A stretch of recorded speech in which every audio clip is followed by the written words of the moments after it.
తెలుపు రంగు కార్డుల స్థానంలో ఆహార భద్రతా కార్డుల జారీకి పౌర సరఫరాల శాఖ రూపొందించిన మార్గదర్శకాలను రాష్ట మంత్రివర్గం ఖరారు చేయనుంది. కారు, ద్విచక్ర వాహనం, ఇంట్లో ఏసీ, 2 సిలిండర్లతో గ్యాస్ కనెక్షన్, ప్రభుత్వ ఉద్యోగం వీటిలో ఏ ఒక్కటి ఉన్నా తెలుపు రంగు కార్డుకు అనర్హులని పౌర సరఫరాల శాఖ పేర్కొంది.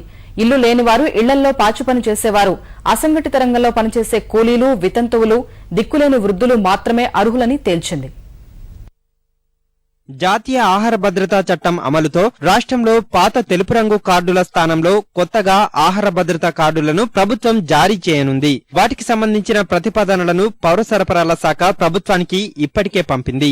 గతంలో ఆరోగ్యశ్రీ, బోధన రుసుముల తిరిగి చెల్లింపు వంటి సంక్షేమ పథకాలకు రేషన్ కార్డులను జోడించగా వాటి కోసం అందరూ తెల్ల రేషన్ కార్డులను తీసుకున్నారు. ఇప్పుడు ఆ పరిస్థితి లేకుండా కార్డులను కేవలం రేషన్ సరుకులు పొందేందుకు మాత్రమే పరిమితం చేయాలని ప్రభుత్వం నిర్ణయించినట్లు తెలుస్తోంది.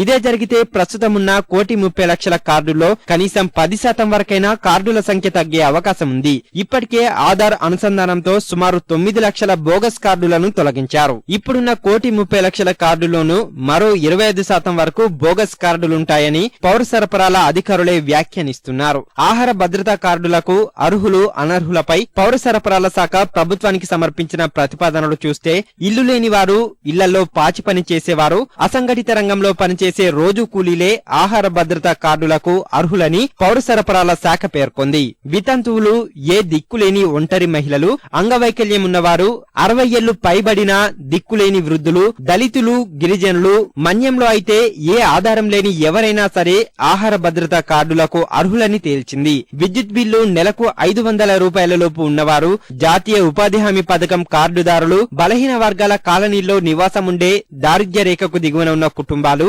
2.5 ఎకరాల నీటి వసతి ఉన్న భూములున్నవారు లేదా సాగు భూమి, మెట్టా కలిపి 5 ఎకరాలలోపు ఉన్నవారు మాత్రమే జాతీయ ఆహార భద్రతా కార్డులకు అర్హులని పౌర సరఫరాల శాఖ తన ప్రతిపాదనలో వివరించింది.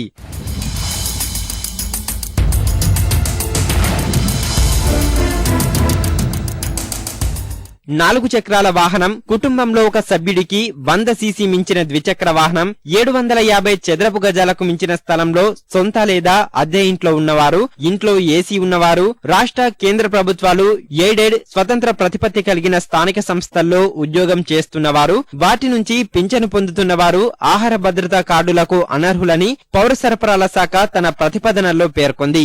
ఆదాయపు పన్ను చెల్లిస్తున్న వారు, 2 సిలిండర్లతో గ్యాస్ కనెక్షన్ ఉన్నవారు, వైద్యులు, గుత్తేదారులు, వృత్తిదారులు, స్వయం ఉపాధి ఉన్నవారు, పొరుగు ఒప్పంద ఉద్యోగులు, ప్రైవేటులో నెల జీతం తీసుకుంటున్న వారు ఆహార భద్రతా కార్డులకు అనర్హులని తేల్చింది.